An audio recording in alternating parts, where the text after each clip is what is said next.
ನಮಸ್ಕಾರ ವೀಕ್ಷಕರೇ. ಸೆಪ್ಟೆಂಬರ್ 7ನೇ ತಾರೀಕು ಹುಣ್ಣಿಮೆ ದಿವಸ ಈ ವರ್ಷದ ಕೊನೆಯ ಚಂದ್ರಗ್ರಹಣ ಸಂಭವಿಸ್ತಾ ಇದೆ. ಈ ಚಂದ್ರಗ್ರಹಣ ಭಾರತದಲ್ಲಿ ಕಾಣಿಸ್ತಾ ಇದೆ ಅದರಿಂದಾಗಿ ಆಚರಣೆ ಇದೆ. ಈ ಗ್ರಹಣ ನಿಮಗೆ ಅವತ್ತು 7ನೇ ತಾರೀಕು ರಾತ್ರಿ 9:56 ಆರಂಭಗೊಂಡು 8ನೇ ತಾರೀಕು ಬೆಳಗಿನ ಜಾವ 1:27 ತನಕ ಗ್ರಹಣ ಸಂಭವಿಸ್ತಾ ಇದೆ. ಒಟ್ಟಿನಲ್ಲಿ 3:31 ಕಾಲ ಸುದೀರ್ಘವಾದಂತಹ ಚಂದ್ರಗ್ರಹಣ ಇದಾಗಿರಲಿದೆ. ಇಲ್ಲಿ ಏನಾಗುತ್ತೆ, ಆ ಸೂರ್ಯಗ್ರಹಣ ಶುರುವಾಗುವ ಸಮಯ 9:56, ಆದರೆ ಸೂರ್ಯ ಸಿದ್ಧಾಂತದ ಪ್ರಕಾರ ರಾತ್ರಿ 10:41 ತನಕ ಶತಭಿಷ ನಕ್ಷತ್ರ ಇದೆ. ದೃಕ್ ಸಿದ್ಧಾಂತದ ಪ್ರಕಾರ 9:43 ಏನು ಶತಭಿಷ ನಕ್ಷತ್ರ ಮುಗಿದೋಗುತ್ತೆ. ಸೊ ಇದೆರಡನ್ನೂ ಕನ್ಸಿಡರ್ ಮಾಡಿದಾಗ ಶತಭಿಷ ನಕ್ಷತ್ರ ಹಾಗೂ ಪೂರ್ವಭಾದ್ರ ನಕ್ಷತ್ರ ಈ ಎರಡೂ ನಕ್ಷತ್ರದವರಿಗೂ ಹಾಗೂ ಅದು ದೋಷ ಇದ್ದೇ ಇರುತ್ತೆ. ಇದು ಚಂದ್ರಗ್ರಹಣದ ದೋಷ ಇರುತ್ತೆ. ಜೊತೆಗೆ ಕುಂಭರಾಶಿಯಲ್ಲಿ ಚಂದ್ರಗ್ರಹಣ ಆಗ್ತಿರೋದ್ರಿಂದ ಕುಂಭರಾಶಿಯವರಿಗೆ ಇದು ಗ್ರಹಣ ಅಶುಭ ಫಲ ಇರುತ್ತದೆ. ಇನ್ನು ಬಹಳ ಪ್ರಮುಖವಾಗಿ ಈ ಗ್ರಹಣ 4 ರಾಶಿಯವರಿಗೆ ಶುಭ, 4 ರಾಶಿಯವರಿಗೆ ಅಶುಭ ಹಾಗೂ 4 ರಾಶಿಯವರಿಗೆ ಮಿಶ್ರ ವಿಚಿತ್ರ ಫಲವನ್ನು ನೀಡುತ್ತಾ ಇದೆ. ಅದು ಯಾವ ರಾಶಿಗಳು ಅನ್ನತಕ್ಕಂಥ ವಿಡಿಯೋ ನಾನು ಆಲ್ರೆಡಿ ಮಾಡಿದ್ದೇನೆ.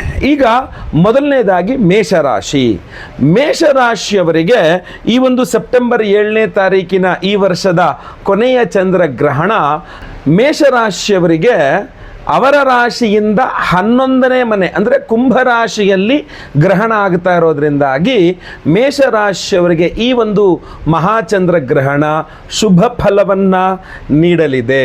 ಚತುರ್ಥಾಧಿಪತಿಯಾದ ಚಂದ್ರ ಲಾಭದಲ್ಲಿ ರಾಹುಗ್ರಸ್ತನಾಗ್ತಾ ಇದ್ದಾನೆ. ಲಾಭದಲ್ಲಿ ಗ್ರಹಣ ಅಂತಂದರೆ ಮೇಷರಾಶಿಯವರಿಗಿದು ಶುಭ ಫಲ.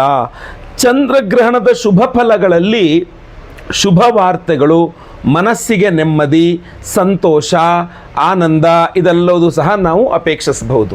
ಸೊ ಈ ಚಂದ್ರಗ್ರಹಣ ಮೇಷರಾಶಿಯವರಿಗೆ ಹಲವಾರು ವಿಚಾರಗಳಲ್ಲಿ ಬಹಳ ಸಂತೋಷದ ಸುದ್ದಿಯನ್ನು ಅಥವಾ ಒಂದು ಮನಸ್ಸಿಗೆ ಸಮಾಧಾನವನ್ನು, ಸಂತೃಪ್ತಿಯನ್ನು ಕೊಡಲಿದೆ.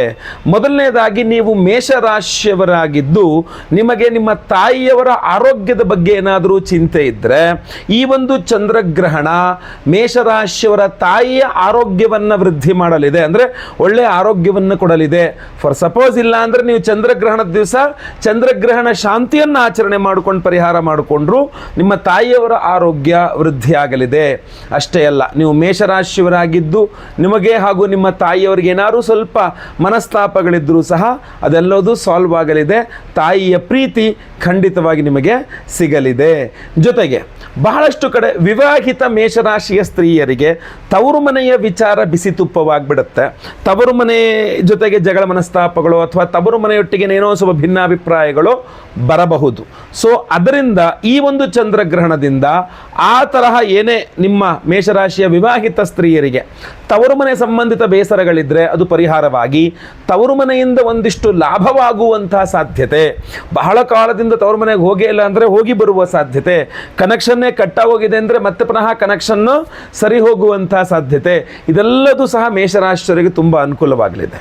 ಇನ್ನು ಮೂರನೇದಾಗಿ ವಿದ್ಯಾರ್ಥಿಗಳು, ಮೇಷರಾಶಿಯ ವಿದ್ಯಾರ್ಥಿಗಳು ದೂರದ ಊರುಗಳಿಗೆ ಹೋಗಬೇಕು, ವಿದೇಶಗಳಿಗೆ ಹೋಗಿ ಅಧ್ಯಯನ ಮಾಡಬೇಕು ಅಥವಾ ದೂರದ ಊರುಗಳಲ್ಲಿ ಹೋಗಿ ಅಡ್ಮಿಷನ್ಗಳು ತಗೋಬೇಕು, ಈ ಥರ ಹೋಗ್ಲಿಕ್ಕಾಗದೆ ಕಷ್ಟಪಡ್ತಾ ಇದ್ದರೆ ಆ ಒಂದು ಅವಕಾಶ ವಿದ್ಯಾರ್ಥಿಗಳಿಗೆ ಖಂಡಿತವಾಗಿ ಸಿಗಲಿದೆ. ಅಷ್ಟೇ ಅಲ್ಲ, ಈ ಚಂದ್ರಗ್ರಹಣ ಮೇಷರಾಶಿಯ ವಿದ್ಯಾರ್ಥಿಗಳಿಗೆ ತುಂಬ ಅನುಕೂಲ ಮಾಡಿಕೊಡುತ್ತದೆ. ಅದ್ರ ಬಗ್ಗೆ ಡೌಟ್ ಇಲ್ಲದ ಬೇಡ. ಸ್ವಲ್ಪ ಚಂದ್ರಗ್ರಹಣದ ಆರಾಧನೆ, ಚಂದ್ರನ ಆರಾಧನೆ, ಪ್ರಸಾದ ಧಾರಣೆ, ದಾನಾದಿಗಳು, ಜಪತಪಾದಿಗಳು ಮಾಡ್ಕೊಂಡ್ರೆ ತುಂಬ ಒಳ್ಳೆಯದು ಅಂತ.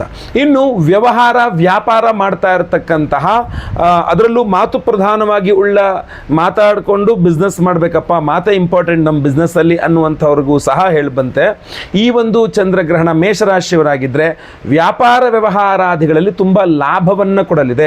ಅದರಲ್ಲೂ ಒಂದಿಷ್ಟು ಸುತ್ತಾಡಿಕೊಂಡು ಮಾಡೋ ವ್ಯಾಪಾರ ಅಂದರೆ ಟ್ರಾನ್ಸ್ಪೋರ್ಟ್ ಬಿಸ್ನೆಸ್ನವ್ರಿಗೆ ಅಥವಾ ತುಂಬ ಟ್ರಾವೆಲಿಂಗ್ ಬಿಸ್ನೆಸ್ನವರಿಗೆ ಅಥವಾ ಈ ಥರ ಬಿಸ್ನೆಸ್ನವ್ರಿಗೆ ಸ್ವಲ್ಪ ಜಾಸ್ತಿ ಪ್ರಾಫಿಟನ್ನು ಈ ಬಾರಿಯ ಒಂದು ಮೇಷರಾಶಿಯವರಾಗಿದ್ದರೆ ಚಂದ್ರಗ್ರಹಣ ಒಳ್ಳೆಯ ಪ್ರಾಫಿಟನ್ನು ಒಳ್ಳೆಯ ಶುಭ ಸಮಾಚಾರವನ್ನು ಇದೆಲ್ಲ ತುಂಬ ಚೆನ್ನಾಗಿ ಕೊಡಲಿದೆ ಅಂತ ಕಂಡು ಬರ್ತಾ ಇದೆ. ಈ ಥರ ಚಂದ್ರ ಮನಸ್ಸು, ಈಗ ಉದಾಹರಣೆಗೆ ನೀವು ಮೇಷರಾಶಿ ಸಾಡೆ ಸಾತಿ ಶುರುವಾಯಿತು, ಬೇರೆ ಬೇರೆ ಯಾವುದೋ ಕಾರಣಗಳಿಂದ ತುಂಬ ಟೆನ್ಷನ್ನಲ್ಲಿದ್ದೀರಾ, ತುಂಬ ದುಃಖದಲ್ಲಿದ್ದೀರಾ, ತುಂಬ ಒತ್ತಡದಲ್ಲಿದ್ದೀರಾ ಅಂತಾದರೆ ಈ ಚಂದ್ರಗ್ರಹಣ ನಿಮಗೆ ಆ ದುಃಖ, ಚಿಂತೆ, ಒತ್ತಡ, ಮನಸ್ತಾಪಗಳಿಂದ ಹೊರಬರಲಿಕ್ಕೆ ತುಂಬ ಅನುಕೂಲ ಮಾಡಿಕೊಡಲಿದೆ.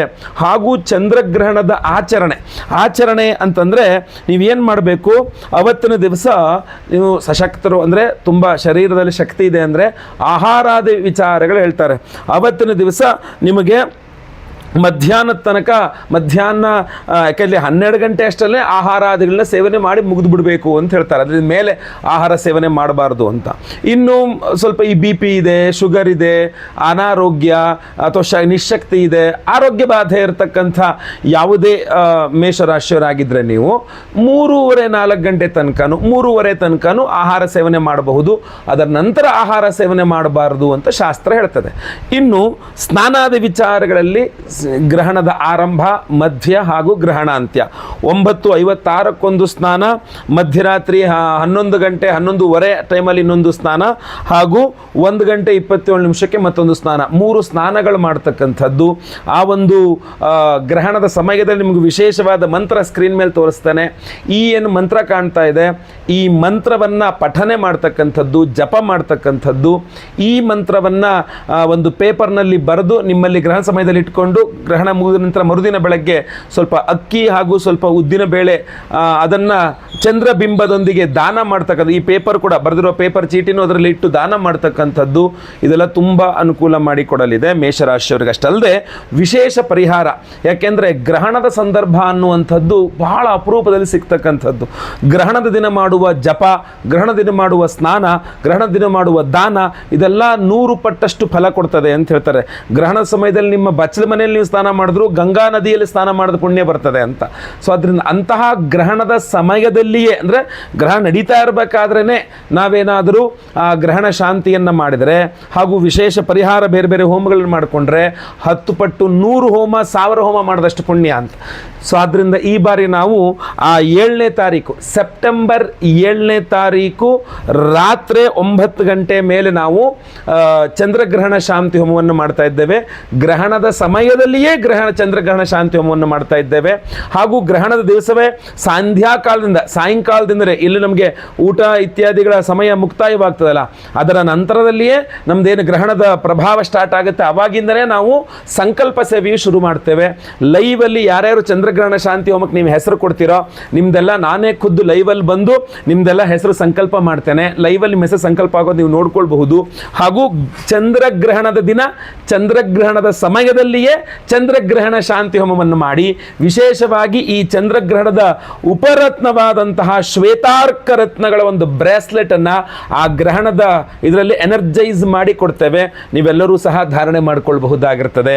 ಯಾರ್ಯಾರು ಚಂದ್ರಗ್ರಹಣ ಶಾಂತಿ ಹೋಮಕ್ಕೆ ಸಂಕಲ್ಪ ಸೇವೆ ಕೊಡ್ತಿರೋ ಅವತ್ತು ಬಹಳ ವಿಶೇಷವಾದಂತಹ ಹೋಮಗಳಿದೆ. ನೀವು ಸರ್ಪದೋಷಗಳಿದೆ, ಸರ್ಪಶಾಂತಿ ಹೋಮ ಬೇರೆ ದಿನಗಳಲ್ಲಿ ಬೇರೆ ಸಮಯದಲ್ಲಿ ಮಾಡೋಕ್ಕೂ ಚಂದ್ರಗ್ರಹಣದ ದಿವಸ ಗ್ರಹಣದ ಸಮಯದಲ್ಲಿ ಒಂದು ಆಶ್ಲೇಷ ಬಲಿ ಪೂಜೆ, ಸರ್ಪಶಾಂತಿ ಹೋಮ ಮಾಡೋದಕ್ಕೂ ವ್ಯತ್ಯಾಸ ಇದೆ. ಸೊ ಅದರಿಂದ 10-100 ಆಶ್ಲೇಷ ಬಲಿ ಮಾಡಿದ ಪುಣ್ಯ ಗ್ರಹಣದ ಸಂದರ್ಭದಲ್ಲಿ ಮಾಡಿದ್ರೆ ಏನು ಆಶ್ಲೇಷ ಬಲಿ ಮಾಡಿದ್ರೆ ಸಿಗ್ತದೆ ಅಂತ. ಸೊ ಅದರಿಂದ ನಾವು ಆ ಗ್ರಹಣ ಸಂದರ್ಭದಲ್ಲೇ ಆಶ್ಲೇಷ ಬಲಿ ಪೂಜೆ, ಸರ್ಪಶಾಂತಿ ಹೋಮವನ್ನು ಮಾಡ್ತಾ ಇದ್ದೇವೆ, ಖಚಿತವಾಗಿ ನಿಮ್ಮ ಸರ್ಪದೋಷಗಳು ಪರಿಹಾರವಾಗಲಿ ಅಂತ. ಅದ್ರ ಜೊತೆಗೆ ಹಲವಾರು ಜನಕ್ಕೆ ಆರ್ಥಿಕ ಬಾಧೆ ಇರ್ತದೆ.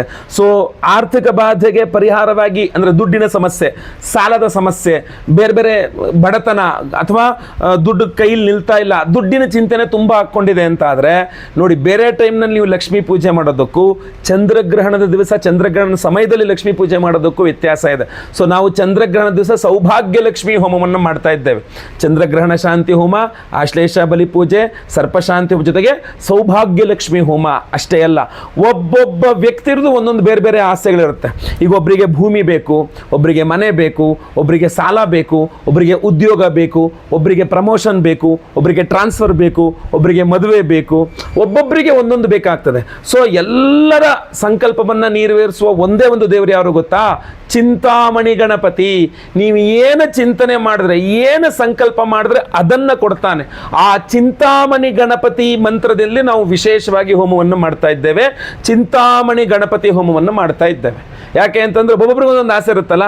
ಸೊ ಚಂದ್ರಗ್ರಹಣದ ದಿವಸ ನಿಮ್ಮ ಮನಸ್ಸಿನಲ್ಲಿ ಅಂದರೆ ನೀವು ನಿಮ್ಮ ಹೆಸರು ಸಂಕಲ್ಪ ಆಗಿರುತ್ತೆ, ನಿಮ್ಮ ಹೆಸರು ಸಂಕಲ್ಪ ಆಗಿರುತ್ತೆ. ಸೊ ಚಂದ್ರಗ್ರಹಣದ ದಿವಸ ಚಂದ್ರಗ್ರಹಣ ಸಮಯದಲ್ಲಿ ನಿಮಗೋಸ್ಕರವಾಗಿ ನಾವು ಚಿಂತಾಮಣಿ ಗಣಪತಿ ಹೋಮವನ್ನು ಮಾಡಿ ಈ ವಿಶೇಷ ಬ್ರೇಸ್ಲೆಟ್ ಎನರ್ಜೈಸ್ ಮಾಡಿಕೊಟ್ರೆ ನೀವೇನೇನು ಚಿಂತನೆಗಳು, ಆಲೋಚನೆಗಳು, ಆಸೆ ಆಕಾಂಕ್ಷೆಗಳು, ಸಂಕಲ್ಪಗಳು ಮಾಡಿರ್ತೀರೋ ಅದೆಲ್ಲ ನೆರವೇರ್ಲಿಕ್ಕೆ ಅನುಕೂಲ ಆಗುತ್ತೆ ಗ್ರಹಣ ಸಮಯದಲ್ಲಿ. ಆದ್ದರಿಂದ ಒಂದು 10-100 ಚಿಂತಾಮಣಿ ಗಣಪತಿ ಹೋಮ ಮಾಡೋದು ಪುಣ್ಯ ಗ್ರಹಣ ಸಂದರ್ಭದಲ್ಲಿ ಬರ್ತದೆ ಅಂತ. ಅದ್ರ ಜೊತೆಗೆ ಗುರುದೋಷ ಪರಿಹಾರಕ್ಕೆ ಗುರು ಶಾಂತಿ ಹೋಮ, ಶನಿ ಪೀಡೆಗಳ ಪರಿಹಾರಕ್ಕೆ ಶನಿ ಶಾಂತಿ ಹೋಮ, ಗ್ರಹಚಾರ ಪೀಡೆಗಳ ಪರಿಹಾರಕ್ಕೆ ನವಗ್ರಹ ಶಾಂತಿ ಹೋಮ, ಸಂತಾನ ಇಲ್ಲದವರಿಗೆ ಸಂತಾನ ಆಗಬೇಕು ಅಂತ ಸಂತಾನ ಗೋಪಾಲ ಕೃಷ್ಣ ಹೋಮ, ಇದೆಲ್ಲ ಹೋಮಗಳನ್ನು ಸಹ ಮಾಡ್ತೇವೆ, ಆಯ್ತಲ್ವ. ಸೊ ಆದ್ದರಿಂದ ನಿಮ್ಮ ಮಕ್ಕಳ ಬಗ್ಗೆ ಯಾವ ಟೆನ್ಷನ್ ಇದ್ರೂ ನೀವು ಪರಿಹಾರ ಏನು ಚಿಂತೆ ಮಾಡೋ ಅವಶ್ಯಕತೆ ಇಲ್ಲ. ಸೊ ಏನೋ ಸಂತಾನ ಗೋಪಾಲ ಕೃಷ್ಣ ಹೋಮ ಮಾಡ್ತಾ ಇದ್ದೆ. ಸೊ ಇಂತಹ ಒಂದು ಅದ್ಭುತವಾದ ಹೋಮಗಳಿಗೆ ಸಂಕಲ್ಪ ಸೇವೆ ಕೊಡೋರು ಸ್ಕ್ರೀನ್ ಮೇಲೆ ಕಾಣುವಂಥ ನಂಬರ್ಗೆ ನಿಮ್ಮ ಹೆಸರು, ಗೋತ್ರ ಗೊತ್ತಿದ್ರೆ ಗೋತ್ರ, ನಕ್ಷತ್ರ ಗೊತ್ತಿದ್ರೆ ನಕ್ಷತ್ರ, ನಿಮ್ಮ ರಾಶಿ ಹಾಗೂ ನಿಮ್ಮ ವಿಳಾಸ ಬೇಗ ವಾಟ್ಸಪ್ ಮಾಡ್ಕೊಂಡ್ರೆ ಆಯಿತು. ಚಂದ್ರಗ್ರಹಣದ ದಿವಸ ಸಂಧ್ಯಾಕಾಲದಲ್ಲಿ ಆ ಗ್ರಹಣ ಇನ್ನೇನು ಶುರುವಾಗ್ತದೆ ಅನ್ನುವಂಥ ಸಮಯದಲ್ಲಿ ಸಂಧ್ಯಾಕಾಲದಲ್ಲಿಯೇ ಲೈವಲ್ಲಿ ನಾನೇ ನಿಮ್ಮೆಲ್ಲರ ಹೆಸರು ಸಂಕಲ್ಪ ಮಾಡ್ತೇನೆ, ನೀವು ನೋಡ್ಕೊಳ್ಬಹುದು. ಹಾಗೂ ಗ್ರಹಣ ಆರಂಭದ ನಂತರ ನಮಗೆ ಗ್ರಹಣ ಶಾಂತಿ ಹೋಮಗಳು ಸಹ ಆರಂಭವಾಗ್ತದೆ. ಒಂದು ಕಡೆ ಗ್ರಹಣ ನಡೀತಾ ಇರುತ್ತೆ, ಇನ್ನೊಂದು ಕಡೆ ಹೋಮ ಆಗ್ತಾ ಇರುತ್ತೆ. ಅದೇ ರೀತಿಯಲ್ಲಿ ನೀವೆಲ್ಲ ಹೋಮಗಳನ್ನು ಲೈವ್ ನೋಡಬಹುದು. ಹಾಗೂ ಮರುದಿನ ಬೆಳಗ್ಗೆ ನಾವು ಪ್ರಸಾದ ಎಲ್ಲ ಪ್ಯಾಕ್ ಮಾಡ್ತೇವೆ. ಸೊ ಭಾನುವಾರ ಹೋಮ ಇರ್ತದೆ, ಸೋಮವಾರ ಪ್ರಸಾದ ಎಲ್ಲ ಪ್ಯಾಕ್ ಆಗಿ ನಿಮಗೆ ಮಂಗಳವಾರ ದಿವಸ ನಾವಿಲ್ಲಿಂದ ಡಿಸ್ಪ್ಯಾಚ್ ಮಾಡಿಬಿಡ್ತೇವೆ. ಎಲ್ಲ ಹೋಮಗಳ ಭಸ್ಮ ನಿಮ್ಮ ಕೈಯಲ್ಲಿ ನೀವು ದಾನ ಕೊಡ್ಲಿಕ್ಕೆ ಅನುಕೂಲ ಆಗೋ ರೀತಿಯಲ್ಲಿ ಒಂದು ಚಂದ್ರಬಿಂಬ, ನೀವು ಧಾರಣೆ ಮಾಡ್ಕೊಳ್ಳೋಕೆ ಅನುಕೂಲವಾಗುವ ಒಂದು ವಿಶೇಷವಾದ ಶ್ವೇತಾರ್ಕ ರತ್ನಗಳ ಒಂದು ಬ್ರಾಸ್ಲೆಟ್ ಅನ್ನು ಸಹ ಕೊಡ್ತೇವೆ. ಪ್ರತಿಯೊಬ್ಬರಿಗೂ ಸಹ ಈ ಒಂದು ಬ್ರಾಸ್ಲೆಟ್ ಕೊಡ್ತಾ ಇದ್ದೇವೆ. ಒರಿಜಿನಲ್ ಶ್ವೇತಾರ್ಕ ರತ್ನಗಳ ಒಂದು ಬ್ರೇಸ್ಲೆಟ್ ಇದು. ಇದರ ಜೊತೆಯಲ್ಲಿ ನಾಗಾರಾಧನೆ ಅರ್ಶನ, ಎಲ್ಲ ಹೋಮಗಳ ಭಸ್ಮ ಎಲ್ಲದನ್ನು ಸಹ ಒಂದು ಪಾರ್ಸಲ್ ಮಾಡಿ ನಾವು ನಿಮಗೆ ಸ್ಪೀಡ್ ಪೋಸ್ಟ್ ಮೂಲಕ ನಾವು ಕಳಿಸ್ಕೊಡ್ತೇವೆ. ಸೊ ಸಂಕಲ್ಪ ಸೇವೆಗೆ ಹೆಸರು ಕೊಡೋರು ದಯವಿಟ್ಟು ಸ್ಕ್ರೀನ್ ಮೇಲೆ ಕಾಣುವಂಥ ನಂಬರ್ಗೆ ನಿಮ್ಮ ಹೆಸರು, ಗೋತ್ರ ಗೊತ್ತಿದ್ರೆ, ನಕ್ಷತ್ರ ಗೊತ್ತಿದ್ರೆ ಹಾಗೂ ರಾಶಿ ಗೊತ್ತಿದ್ರೆ ಬೇಗ ವಾಟ್ಸಪ್ ಮಾಡ್ಕೊಳ್ಳಿ. ನಿಮ್ಮ ಯಾವುದೇ ಸಮಸ್ಯೆಗಳಿರಲಿ ಪರಿಹಾರವಾಗಲಿ, ನಿಮ್ಮ ಯಾವುದೇ ಆಸೆ ಆಕಾಂಕ್ಷೆಗಳಿರಲಿ ನೆರವೇರಲಿ. ಚಂದ್ರಗ್ರಹ ಒಟ್ಟಿನಲ್ಲಿ ನಿಮಗೆ ಶುಭವನ್ನ ಮಂಗಳವನ್ನ ಉಂಟು ಮಾಡಲಿ. ವಿಡಿಯೋ ಇಷ್ಟ ಆದರೆ ದಯವಿಟ್ಟು ಲೈಕ್ ಮಾಡ್ಲಿಕ್ಕೆ ಮರಿಬೇಡಿ. ಪ್ರತಿಯೊಬ್ಬರಿಗೂ ಈ ವಿಡಿಯೋ ರೀಚ್ ಆಗೋ ಥರ ದಯವಿಟ್ಟು ವಾಟ್ಸಪ್, ಫೇಸ್ಬುಕ್, ಮೆಸೆಂಜರ್, ಟೆಲಿಗ್ರಾಮ್ ಎಲ್ಲ ಕಡೆ ಸಾಮಾಜಿಕ ಜಾಲತಾಣಗಳಲ್ಲಿ ವಿಡಿಯೋನ ಶೇರ್ ಮಾಡಲಿಕ್ಕೆ ಮರಿಬೇಡಿ. ಯಾರ್ಯಾರು ವಿಡಿಯೋ ಇಲ್ಲಿ ತನಕ ನೋಡಿದಿರಾ ನನಗೆ ಗೊತ್ತಾಗಬೇಕು. ಪ್ರತಿಯೊಬ್ಬರು ಚಂದ್ರಾಯ ನಮಃ ಅಂತ ಕಮೆಂಟ್ ಮಾಡಿ. ಎಲ್ಲರಿಗೂ ಸಹ ಒಳ್ಳೆಯದಾಗಲಿ. ಮುಂದಿನ ವಿಡಿಯೋದಲ್ಲಿ ಮತ್ತೆ ಪುನಃ ಸಿಗ್ತೇನೆ. ಲೋಕಾ ಸಮಸ್ತ ಸುಖಿನೋ ಭವಂತು. ನಾರಾಯಣ ನಾರಾಯಣ ನಾರಾಯಣ. ಯೋಸೌ ವಜ್ರಧರೋ ದೇವಃ ಆದಿತ್ಯಾನಾಂ ಪ್ರಭುರ್ಮತಃ ಚಂದ್ರಗ್ರಹೋಪರಾಗೋತ್ಥ ಗ್ರಹಪೀಡಾಂ ವ್ಯಪೋಹತು. ಯೋಸೌ ದಂಡಧರೋ ದೇವಃ ಯಮೋ ಮಹಿಷವಾಹನಃ ಚಂದ್ರಗ್ರಹೋಪರಾಗೋತ್ಥ ಗ್ರಹಪೀಡಾಂ ವ್ಯಪೋಹತು. ಯೋಸೌ ಶೂಲಧರೋ ದೇವಃ ಪಿನಾಕಿ ವೃಷವಾಹನಃ ಚಂದ್ರಗ್ರಹೋಪರಾಗೋತ್ಥ ಗ್ರಹಪೀಡಾಂ ವ್ಯಪೋಹತು.